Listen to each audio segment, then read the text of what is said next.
Question number 39 हमारा क्या है? अमन, बॉबी और चांदनी were partners in a firm sharing profits and losses in the ratio of 5:4:1.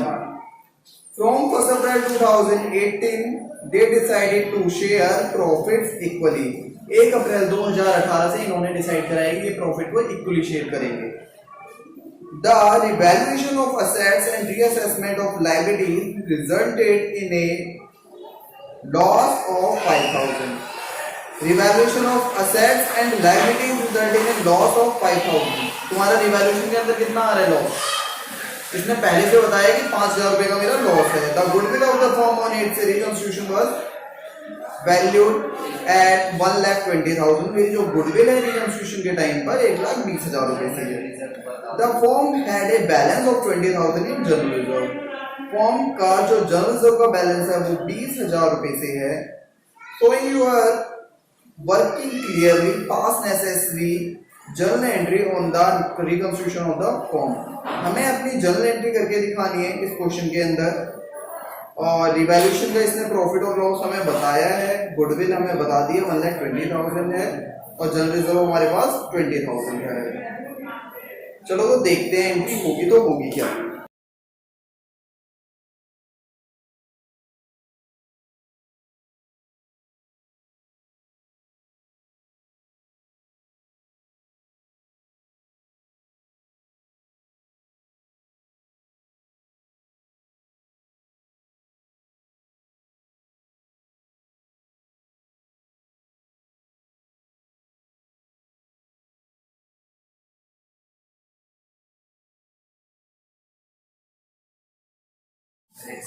Question एक बार दोबारा देखो भाई.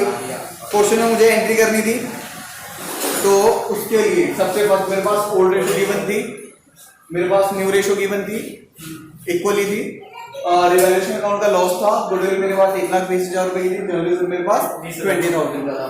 मैंने रिवैल्यूएशन अकाउंट की एंट्री करी है. Revaluation account debit to Aman capital to Bobby's capital to Chandni capital. फिर इसके बाद में जनरल रिजर्व पर आता हूं. मेरे पास 20,000 का जनरल रिजर्व था. General reserve account debit to Aman capital to Bobby's capital to Chandni capital. किस रेशो में करा है मैंने रिवैल्यूएशन और जनरल रिजर्व को? ओल्ड रेशो के अंदर. इसके बाद गुडविल के लिए मेरे को गेनिंग और सैक्रिफाइसिंग रेशो निकालनी थी. तो मैंने क्या करा, सैक्रिफाइसिंग रेशो निकाली, old ratio minus new ratio. Aman की जो ओल्ड रेशो थी 5/10, जो बॉबी की थी 4/10, जो चांदनी की थी 1/10. इसमें से मैंने जो इनकी न्यू रेशो थी 1/3, 1/3, 1/3 माइनस कर दिया है. 15 - 10, 12 - 10 एलसीएम ले लिया मैंने. इसके बाद जो मेरा अमन है वो सैक्रिफाइस कर रहा है, बॉबी है वो भी सैक्रिफाइस कर रहा है, मेरा जो चांदनी है वो गेन कर रही है. इसके बाद मैंने जो गेनिंग और सैक्रिफाइसिंग रेशियो के बाद जो हमारे पास आया है 1,20,000 अमन का. गुडविल में से मैंने क्या करा है, गुडविल में से सैक्रिफाइस जितना करा है इसने वो निकाल लिया, कितना पोर्शन सैक्रिफाइस करा है. ऐसे बॉबी का ऐसे चांदनी का. तो मैंने 2/30 को 1,20,000 से माइनस करा, 7/30 को 1,20,000 से माइनस करा. तो मुझे पता चल गया कि कितना कितना इनके अकाउंट में जाने वाला है. इतना आसान क्वेश्चन इतने बाद में दे रखा है, हार्ड स्टार्टिंग में. इतना आसान क्वेश्चन है. मैं बता तो रहा था हमने 45 और क्वेश्चन बहुत आसान. ये करवाने लायक था नहीं वैसे. था ही नहीं. 41 क्वेश्चन नंबर देखो. 41 PQR are in partnership sharing profits and losses in the ratio of 5:4:3. On 31st March 2019, their balance sheet was as follows. Lightly side हमारी है Sunday creditor, outstanding expenses, general reserve और capital का balance. Cash at bank हमारे asset side Sunday debtor दे रखा है, stock दे रखा है, furniture और प्लांट एंड मशीनरी.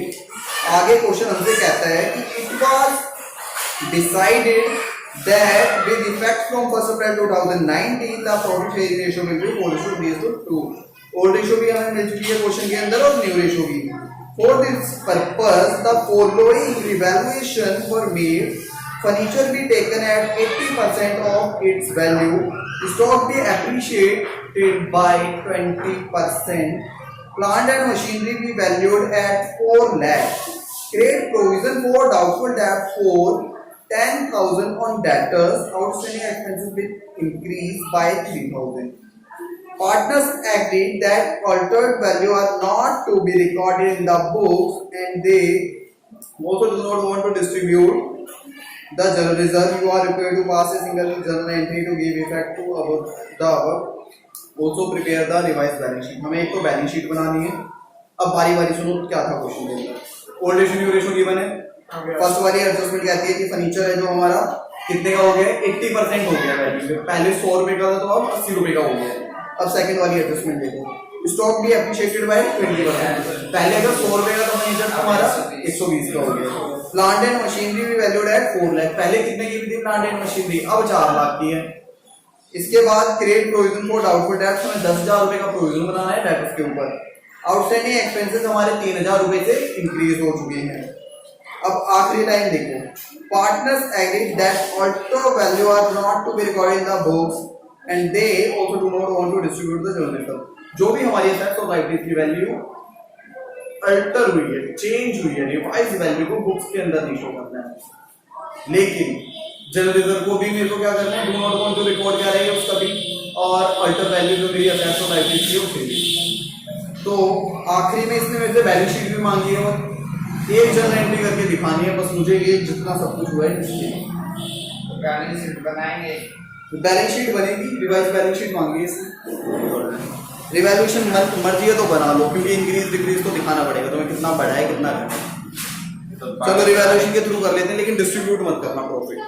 आखिरी में जो प्रॉफिट निकलेगा ना उसे डिस्ट्रीब्यूट नहीं करना है. चलो देखते हैं.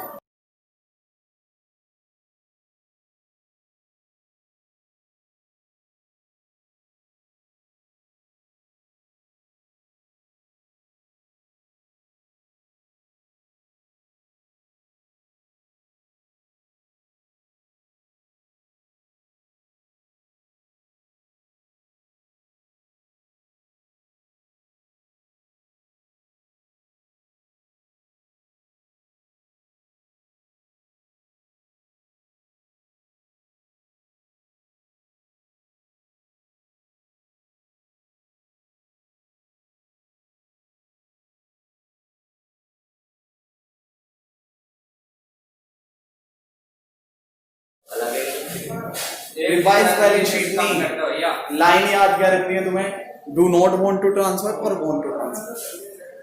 रिवाइज वैल्यू पे वो रिकॉर्ड करना चाहता है बुक्स के अंदर या नहीं करना चाहता है, ये याद रखना है. अब ये बताता हूँ, पूरा क्वेश्चन समझाऊंगा.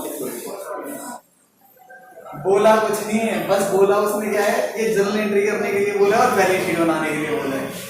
और इनके लिए 3 काम तो करने पड़ेंगे. 3 के रिवैल्यूएशन में बनाना ही पड़ेगा. बैलेंस शीट दोबारा से वो भी बताऊं फिर. क्वेश्चन नंबर 41 में सबसे फर्स्ट हमसे बोला था कि भाई फर्नीचर जो है 80% हो गया, जितनी भी उसकी वैल्यू है उसका 80% हो गया. देखो कितना था फर्नीचर हमारा, 60,000 का था. 60,000 का 80% निकालोगे कितना हो जाएगा, 48,000. 12,000 रुपए से तुम्हारा फर्नीचर कम हो गया है. ठीक है. प्लांट एंड मशीनरी की क्या कहानी है तुम्हारी, जो प्लांट एंड मशीनरी है 4 लाख की हो गई है. पहले 420 की थी, 20,000 से वैल्यू कम हो गई प्लांट एंड मशीनरी की. इसके बाद हमारे पास एक स्टॉक थी सेकंड वाली एंट्री में. स्टॉक कितने से अप्रिशिएट हो रहा है, 20% से. स्टॉक मेरा 3 लाख था, 3 लाख का मैंने 20% निकाला तो मेरा 60,000 रुपए आता है, जो कि मैंने क्रेडिट कर दिया. इसके बाद मेरा प्रोविजन बनाना था मुझे डेटर्स के ऊपर 10,000, तो मैंने डेटर्स के ऊपर सीधा 10,000 का प्रोविजन बना दिया. आउटस्टैंडिंग एक्सपेंसेस मेरी इंक्रीज हो रही थी 3,000 रुपए से, जो कि मैंने इंक्रीज कर दिए. फिर मैंने इस वाली ये वाली मेरी साइड ज्यादा है, क्रेडिट वाली, डेबिट वाली साइड मैंने माइनस करी है, तो मेरा प्रॉफिट आया 15,000 का. मैंने डिस्ट्रीब्यूट नहीं करा है, क्योंकि उसने लास्ट वाली लाइन देखो, partners agreed that the altered value are not to be recorded in the books and they also do not want to distribute the general reserve. वो अल्टर वैल्यू रिकॉर्ड नहीं करना चाहते हैं बुक्स के अंदर, इसलिए मैंने इसे डिस्ट्रीब्यूट नहीं करा है. इस 15,000 को सीधा मैं लेके आया यहाँ पर, और जनरल रिजर्व जितना था मेरा वो भी डिस्ट्रीब्यूट नहीं करना है मुझे. मैंने करा दोनों को ऐड, फिर इसके बाद मैंने निकाली है सैक्रिफाइसिंग और गेनिंग रेशियो. सैक्रिफाइसिंग रेशियो निकाली, ओल्ड पार्टनर्स की रेशियो लिख दी मैंने और फिर न्यू की लिख दी है, एलसीएम लिया है और फिर मेरा पी गेन कर रहा है, क्यू का कुछ भी नहीं है, आर मेरा सैक्रिफाइस कर रहा है। एक बार एलसीएम देखो, एलसीएम मैंने कैसे निकाला है, 3 कॉमन ले लोगे, 3 3 जा 9, 3 बचा है, उसे 15 5 से मैंने मल्टीप्लाई करा 15 आ गया, 3 4 जा 12, 4 बचा, 4 को मैंने 4 से मल्टीप्लाई करा 16 आ गया। सेम यही चीज मैंने पूरे यहाँ पर फॉलो करी है एलसीएम लेने के लिए। फिर इसके बाद मैं आता हूँ एंट्री पर, जो मेरी एंट्री जनरल रिजर्व और रिवैल्यूएशन अकाउंट की है, वो रिवैल्यूएशन के प्रॉफिट की जो एंट्री है, P is capital account to R capital account, 1/36 कर दिया मैंने 90,000 का, तो मेरे पास 2500 आ रहा है। इसके बाद जो मेरी पी क्यू आर की जो बैलेंस शीट के अंदर कैपिटल दे रखी है, वो कितनी कैपिटल दे रखी है, जो कैपिटल दे रखी है मैंने उसे सीधा यहाँ पर लिखा है, जो बैलेंस शीट के अंदर कैपिटल दे रखी है।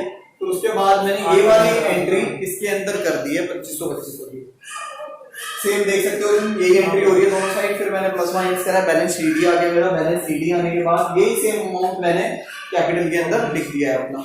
और तुम बाकी जो भी अमाउंट देखोगे अपनी लायबिलिटीज या असेट्स के, वो सारे सेम है जो भी हमारी बैलेंस शीट पहले वाली थी, क्योंकि उसमें लिखा हुआ था कि जो भी जनरल रिजर्व है या जो भी हमारी असेट्स और लायबिलिटीज की वैल्यू चेंज हो रही है, उसे मैं उस वैल्यू पर रिकॉर्ड नहीं करूंगा। ठीक है, ये तुम्हारी रिवाइज बैलेंस शीट थी, ये तुम्हारा 41 क्वेश्चन नंबर था। बताओ कैपिटल चेंज होगी। आगे 42 3 4 में से बताओ कौन सा करोगे, कौन सा करा दूं, चॉइस तुम्हारी है। अगला कौन सा 42 जो है ना सेकंड वाला, 42 क्वेश्चन नंबर सेम है बिल्कुल, 11 वाला। बस उसे उसके अंदर तुम्हें गुडविल निकालनी पड़ेगी क्वेश्चन पूरा। ये रिजर्व एंड सरप्लस क्या है? रिजर्व एंड सरप्लस वही जनरल रिजर्व, वही जनरल रिजर्व को डील करेंगे। क्वेश्चन नंबर 43 देखते हैं। अमित, अर्चित और Akshat are partners in a form in the ratio of 3:2:1 on 1st April 2019 they decide to share the profits in the future in the ratio of 7:5:2. कुछ है ही नहीं ये रहा क्वेश्चन। On this date देखो एक बार on this date general reserve में 38,000 का दे रखा है, रिवैल्यूएशन प्रॉफिट ऑफ रिवैल्यूएशन में assets of liabilities का 34,000 दे रखा है। It was decided that adjustment should be made without altering the figure in balance sheet, make adjustment by one single entry। एक single entry से मुझे एडजस्टमेंट करके दिखानी है और इनका इफेक्ट ही ना पड़े, without altering the figure in the balance sheet, balance sheet की फिगर्स पर कोई भी इफेक्ट ना पड़े।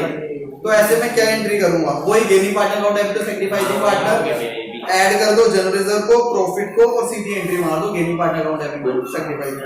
उस टाइम में 43 में दो 44 देखो। अंशु, अंजू और Anupama are partners in a firm sharing profit in the ratio of 2:2:1. Their balance sheet as at 31st March 2019 was as follow. Liabilities दे रखी है मुझे, assets दे रखी है। तो नीचे वो कहता है अंशु, अंजू और Anupama decide to share the profit equally. जो तीनों पार्टनर है प्रॉफिट अब इक्वली शेयर करेंगे। रेशियो चेंज हो गई, profit sharing ratio. The goodwill of the firm should be valued at 60,000। जो हमारी फर्म की गुडविल है वो कितनी है, 60,000। Land should be revalued at 3 lakh. Land value मेरी कितने की थी, 2 लाख की, अब कितने की हो गई लैंड, 3 लाख की। Building and plant should be depreciated by 5%। जो बिल्डिंग और प्लांट है मेरा अब 5% पे डेप्रिशिएशन लग जाएगी। Stock B valued eight 2,25,000। Stock मेरा कितने का था, 2,10,000। अब हो गया है 2,25,000 का, 15,000 से बढ़ गया है क्या, बढ़ तो गया है।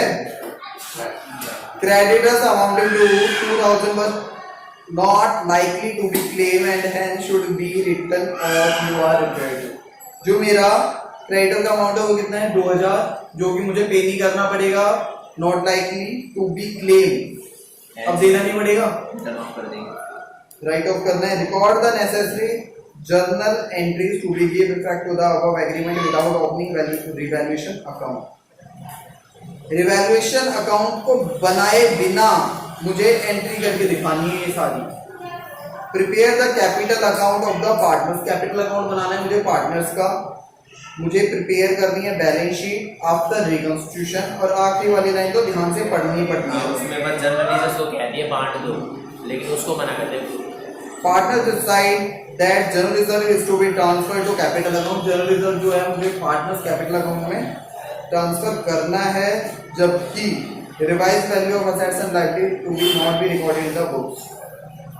जो भी मेरा प्रॉफिट आएगा रिवैल्यूएशन का या लॉस आता है उसे मैं ट्रांसफर नहीं करने वाला, उसके लिए gaining partner account debit to sacrificing entry करूंगा, जबकि जो मेरा जनरल रिजर्व है वो सीधा ट्रांसफर कर दूंगा। तो क्या आएगा, क्रेडिट साइड आएगा जनरल रिजर्व ट्रांसफर होके, क्या लिखूंगा, बाय जनरल रिजर्व किस रेशियो में करूंगा ट्रांसफर, ओल्ड रेशियो के अंदर करा दूं क्या 44 या नहीं, कंप्लीट हो गया। ठीक है। क्वेश्चन ही नहीं है। चलो अब हमारा ये चैप्टर कंप्लीट हो जाता है। क्वेश्चन ही नहीं है। कोई भी डाउट हो तो अपना कर ले।